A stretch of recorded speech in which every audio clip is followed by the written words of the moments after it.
네, 우리 옆 사람 보고 이렇게 고백하면 좋겠습니다. 희망을 노래합시다 라고 고백해 볼까요? 네, 우리 반대편 보시면서 소망을 노래합시다. 네, 제가 고등부를 섬기고 있는데 전에 어떤 한 학생에게 이런 비슷한 질문을 한 적이 있습니다. 너는 소망이 뭐니? 라는 그 질문에 그 학생이 대답을 하더라고요. 저는 딱 한 가지밖에 없습니다. 평생 자는 거요. 네. 학생이니까 피곤하기에 대부분 학생들이 참 자는 거라고 많이 이렇게 이야기를 하더라고요. 근데 실질적으로 뭐 학생들의 소망과 희망이 있다면 그들의 진로와 또 학업이 그들에게 소망이 되겠죠. 또 이 소망을 또 부모님들에게 이제 접목시킨다면은 이 자녀들에게 대한 희망, 또 자녀들에게 대한 소망이 있고, 우리 청년들 같은 경우에는 취직에 대한, 취업에 대한 그런 소망이 있습니다.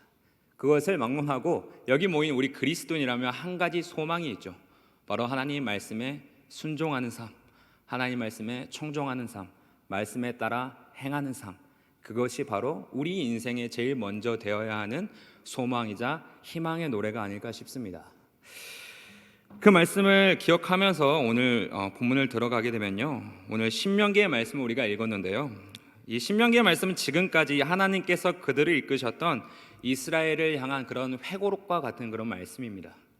그 안에서 우리는 이스라엘 여정 속에 묻어있는 연약한 인간이라는 그 한계점을 발견할 수 있을 뿐만 아니라, 그와 반대로 이스라엘을 향하신, 그러니까 죄의 반복 가운데 백성들의 허물을 덮으시고 계속해서 사랑하신 그 하나님의 속성 또한 발견할 수 있는 그런 말씀이죠. 오늘 본문은 그러한 면에서 클라이막스의 부분을 담당하고 있습니다. 말씀을 들어가기 전에 먼저 그 앞에 내용들에 제 잠깐 설명을 덧붙이자면요, 이 신명기 27장부터 29장까지의 내용에는 두 가지의 큰 주제가 존재합니다. 어떤 주제냐? 바로 복과 저주의 말씀이죠. 하나님의 말씀에 순종하면 이러이러한 복을 너희에게 줄게, 또 그렇지 아니하면 이러이러한 저주를 받을 것이다 라는 그런 메시지들이 이 본문에 기술되어 있습니다. 저주에 대한 조건들이 참 많습니다. 대표적으로 27장을 우리가 보게 되면요, 짐승과 교합하는 자, 장모와 동침하는 자, 근친상관, 이 또 살인 등 입에 담기 힘든 죄의 조건들이 쭉 나열되어 있는 것을 보게 되는데, 이러한 죄의 결과물이 어떻게 되느냐? 바로 저주를 받게 된다는 것이죠. 그와 반대로 복의 결과들은 어떻습니까? 이것을 지킬 때에는 자녀의 복, 물질의 복, 또 들어와도 복을 받고 나가도 복을 받고, 대적이 한 길로 들어와도 일곱 길로 우리가 도망할 수 있는 그런 축복을 주시겠다고 약속하시죠. 이러한 복과 저주의 기준점이라고 하면 딱 한 가지가 있을 것 같습니다. 어떤 기준점이냐? 바로 하나님의 말씀을 청종하고 그 말씀 앞에 순종하는 자, 하나님의 말씀을 듣고 그 말씀에 따르는 자에게는 엄청난 축복을 예비하신다는 사실이죠. 저주의 조건들은 너무나도 많지만 반대로 복의 조건들은 딱 한 가지입니다. 성경에도 그 기준이 명확히 제시되어 있는데요, 이 신명기 28장 1절과 15절의 말씀 우리 함께 읽도록 하겠습니다. 먼저 1절입니다.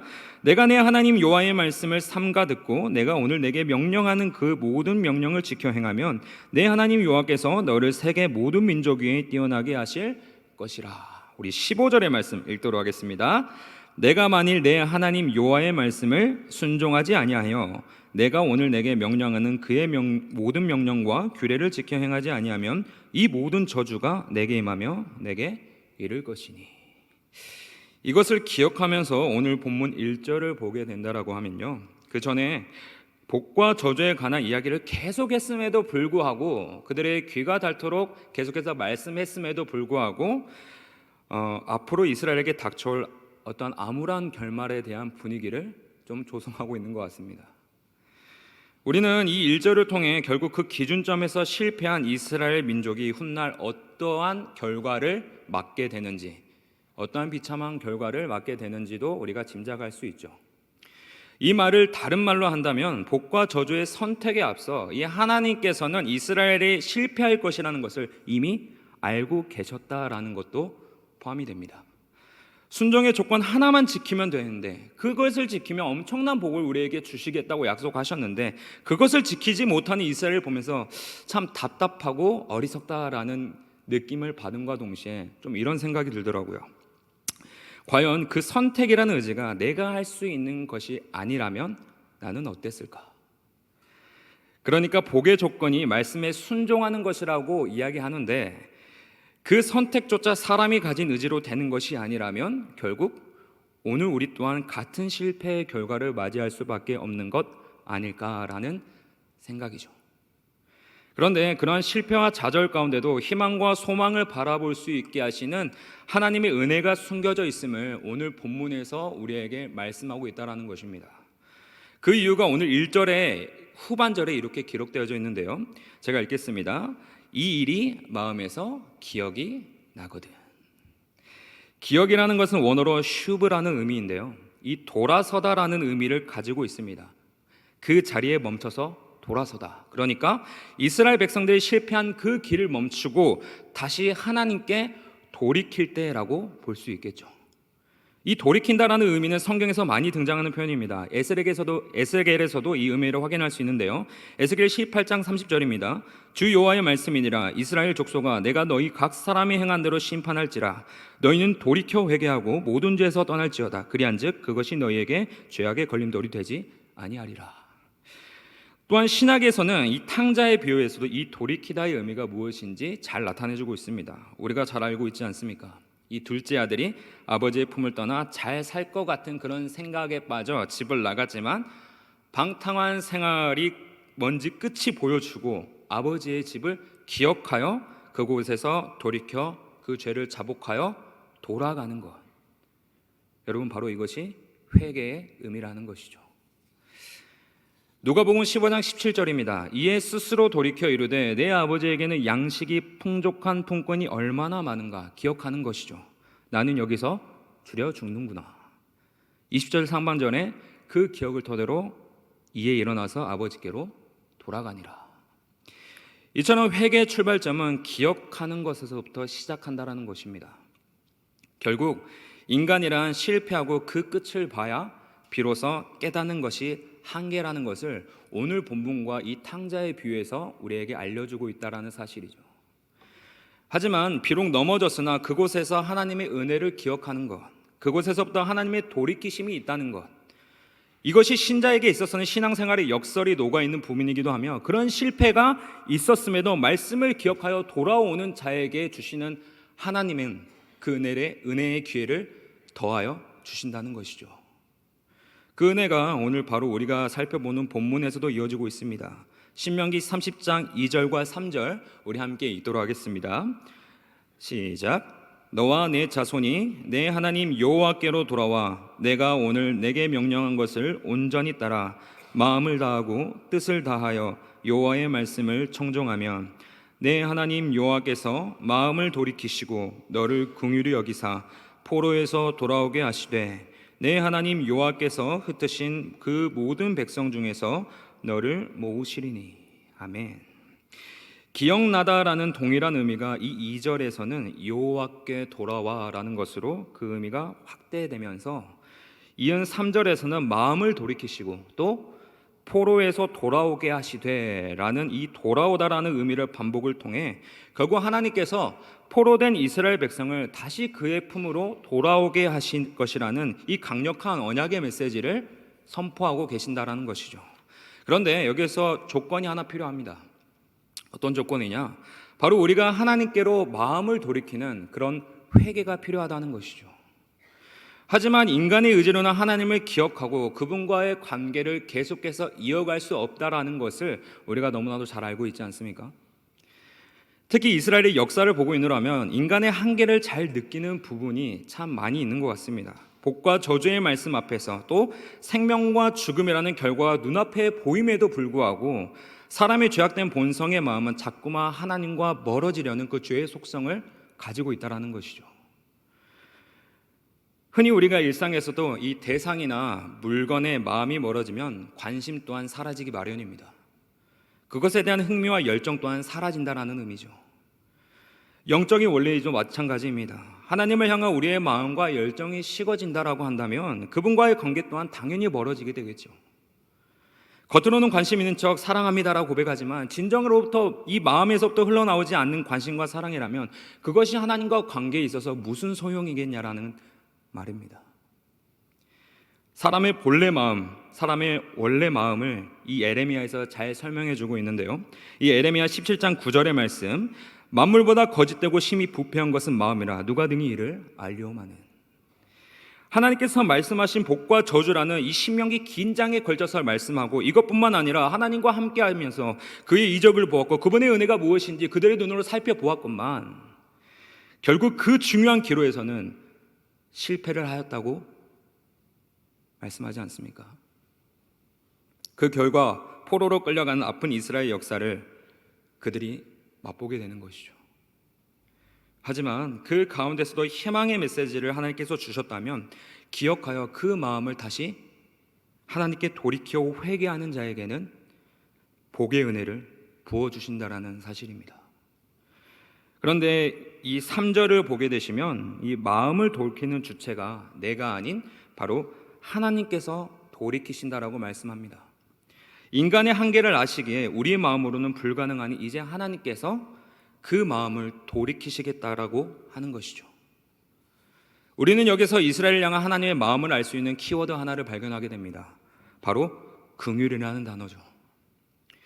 불쌍히 여기신다, 이 원문의 의미로는 깊이 사랑하다라는 그런 의미를 담고 있습니다. 예수님께서도 마가복음 6장에서 목자 없이 떠도는 그런 불쌍한 양들에게 이 긍휼이라는 표현을 사용하셨죠. 즉 내장이 찢어지는 듯한 아픔의 의미로서 그들을 불쌍히 바라보셨다라는 것입니다. 주인과 종의 관계라고 하면 명령과 복종의 관계죠. 듣지 않고 복종하지 않는 것도 한두 번이지 그것을 반복한다면 주인은 종을 버리면 그만입니다. 하지만 그들을 불쌍히 여기시어 자기 백성들을 긍휼히 여기시는, 깊이 사랑하시는, 그들을 볼 때 내장이 타는 듯한 그 고통으로 말미암아 바라보시는 하나님 마음을 생각한다면 그 자녀들을 어떻게 해서라도 돌이켜 말씀 앞에 청종시키기 위한, 순복시키기 위한 그분의 자비와 은혜라는 사실을 바라보게 된다는 것입니다. 하나님께서는 이것을 이제 그들 마음 안에 새겨 하나님을 기억하게 만들고 다시 말씀 앞에 돌아오게 하실 것이라는 것을 말씀하고 계신다는 것이죠. 그렇다면 그 긍휼의 마음을 어떻게 베푸시느냐, 오늘 6절을 통해 우리 함께 살펴보길 원하는데요. 우리 신명기 30장 6절의 말씀 우리 함께 읽도록 하겠습니다. 시작. 내 하나님 여호와께서 내 마음과 내 자손의 마음의 할례를 베푸사 너로 마음을 다하며 뜻을 다하여 내 하나님 여호와를 사랑하게 하사 너로 생명을 얻게 하실 것이며. 아멘. 우리가 할례의 의미를 잘 알고 있습니다. 창세기 17장에서 아브라함과 맺으신 언약으로 육신적으로는 하나님께 죽었다라는 뜻이죠. 하지만 그 의미와 본질을 잊어버리고 이 율법의 행위만으로 육신의 할례를 받은 자만이 진정한 하나님의 백성이라는 그런 잘못된 오류와 선민 사상을 가지고 있었다라는 것입니다. 모세는 이것을 알았기에 그런 육적인 의미의 할례에서 벗어나 이제는 우리 마음속에 그 심령 안에 하나님의 말씀을 새겨 놓아야 하는 마음의 할례를 강조한 것이죠. 할례라는 율법의 행위를 했다고 해서 그 형식을 쫓고 붙잡는다고 의로워지는 인생이 아니라 이제는 궁극적으로 우리의 전 인격이 하나님께 붙들려 돌이켜 마음을 다하고 뜻을 다하여 사랑한다고 고백하는 그런 마음의 할례를 우리가 먼저 마음속에 새겨 놓아야 된다는 것입니다. 이 마음의 할례에 대해 에스겔 선지자가 이렇게 얘기해주고 있죠. 에스겔 36장 26절의 말씀입니다. 또 새 영을 너희 속에 두고 새 마음을 너희에게 주되 너희 육신에서 굳은 마음을 제거하고 부드러운 마음을 줄 것이며. 27절입니다. 또 내 영을 너희 속에 두어 너희로 내 율례를 행하게 하리니 너희가 내 규례를 지켜 행할지라. 이제는 새 영과 새 마음을 우리 마음 가운데 허락하신다는 것입니다. 인간의 의지와 마음으로 불가능하다는 것을 하나님께서는 아셨기에 이제는 우리 마음 안에 하나님께서 그 영을 직접 심어주셔서 진정한 할례의 의미를 우리 안에 부어주신다는 사실이죠.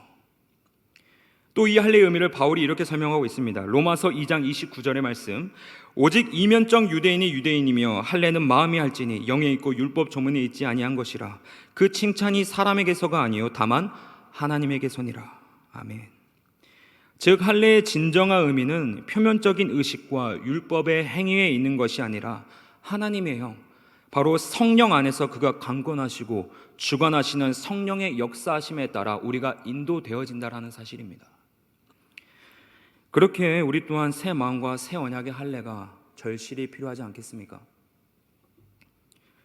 우리는 어떻게 그 은혜를 받을 수 있을까요? 골로새서 2장 11절에 이렇게 잘 기록되어져 있는데요, 우리 함께 읽도록 하겠습니다. 골로새서 2장 11절의 말씀입니다. 또 그 안에서 너희가 손으로 하지 아니한 할례를 받았으니 곧 육의 몸을 벗는 것이요 그리스도의 할례니라. 12절입니다. 너희가 세례로 그리스도와 함께 장사되고 또 죽은 자들 가운데서 그를 일으키신 하나님의 역사를 믿음으로 말미암아 그 안에서 함께 일으키심을 받았느니라. 아멘. 세례의 의미가 무엇입니까? 죄에 대해서는 죽고 생명에 대해서는 살았다는 고백이죠. 우리는 아무것도 하지 않았지만 그리스도의 대속의 사건이 그분의 죽으심과 부활하심의 역사로 말미암아 우리가 그와 연합되었고, 이것에 동참하여 믿는 모든 자들에게 성령께서 친히 그 마음 안에 임하시어 통치하시고 이끄시고 강권하시고 우리를 부르시는 하나님 앞에 나아가 죄를 토로할 수 있게 하시고 생명을 얻게 하셨다는 사실입니다. 이것이 바로 우리에게 주신 새 마음과 새 영, 마음의 할례를 부어주신 회복의 사건 아니겠습니까? 성경은 복과 저주의 선택 앞에서 이스라엘의 실패한 모습을 우리에게 보여줍니다. 그 참담함이 비단 그들에게만 해당되었던 모습이었을까요? 아니죠. 생명과 사망의 문제 앞에 결국 사망의 길을 선택하여 실패할 수밖에 없었던 우리 또한 동일한 문제를 갖고 살아가는 인생들입니다. 하지만 그런 연약한 우리를 아셨고 실패할 수밖에 없다는 것을 아셨기에 하나님의 긍휼하심이 여전히 그분을 찾지 못하고 헤매이는 저와 여러분 가운데 친히 찾아오셔서 다시 기억나게 하시고 돌이키게 하시어 이제는 예수 그리스도와의 연합된 우리 마음 안에 성령을 허락하셨다는 것이죠. 그렇게 이제 우리는 성령님을 통해 다시 한번 하나님께 부르짖을 수 있는 존재가 되었으며 모든 죄를 회개하고 고백함으로 생명을 얻게 되는 하나님의 귀한 백성이 되리라 믿습니다. 이것을 우리 인생과 삶에서 계속해서 믿고 나아가는 저와 여러분이 되기를 원합니다. 오늘 이 말씀을 기억하시면서 여전히 마음 안에 어려움과 죄된 마음이 있다면 하나님의 긍휼하심으로 그 깊으신 사랑으로 나를 용서하여 주시고, 혹시 내 안에 굳어졌던 마음이 있다면 다시 한번 부드러운 마음으로 바꾸어 주시옵소서 라는 그런 믿음의 고백을 통해 우리의 영과 마음을 주님께로 다시 돌이키어 회복의 은혜가 날마다 우리 가운데 심어지는 역사가 있길 원합니다. 그러한 은혜를 통하여 날마다 주님과 동행하며 하나님을 기억하며 죄에서 돌이키어 하나님께 죄를 자복하고 순복하며 주님께 나아갈 수 있는 그 담대한 믿음이 여기 있는 저와 여러분의 삶 가운데 있기를 예수님의 이름으로 간절히 소망합니다. 함께 기도하겠습니다.